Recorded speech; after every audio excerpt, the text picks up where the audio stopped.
नाशिक जिल्ह्यातील ग्रामीण भागातील हजारो आदिवासी शेतकरी नाशिकच्या जिल्हाधिकारी कार्यालयावरती लॉंग मार्च घेऊन आलेले आहेत। आज त्यांच्या आंदोलनाचा 8वा दिवस आहे। गेल्या 8 दिवसांपासून आपल्या विविध मागण्यांसाठी नाशिकच्या जिल्हाधिकारी कार्यालयाबाहेर हे समस्त आंदोलक जे आहेत ते बसलेले आहेत।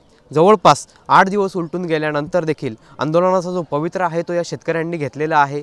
खरं तर अगोदर नाशिकचे पालकमंत्री दादा भुसे यांच्यासोबत या आंदोलकांच्या शिष्टमंडळाची बैठक झाली होती। ही बैठक निष्फळ ठरल्यानंतर महसूल मंत्र्यांसोबत बैठक झाली।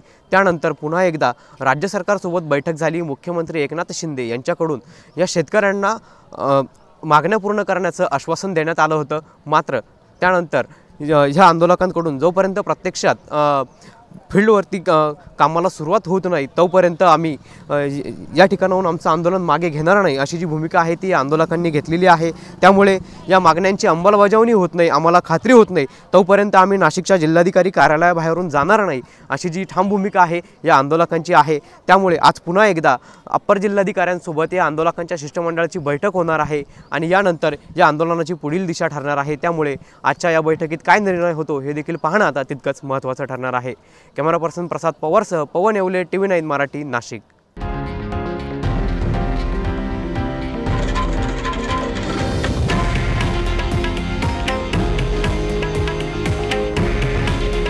हे आहे देशातील नंबर 1 न्यूज नेटवर्क आणि आपण पाहत आहात TV9 मराठी। काळजी तुमची, हित महाराष्ट्राचं।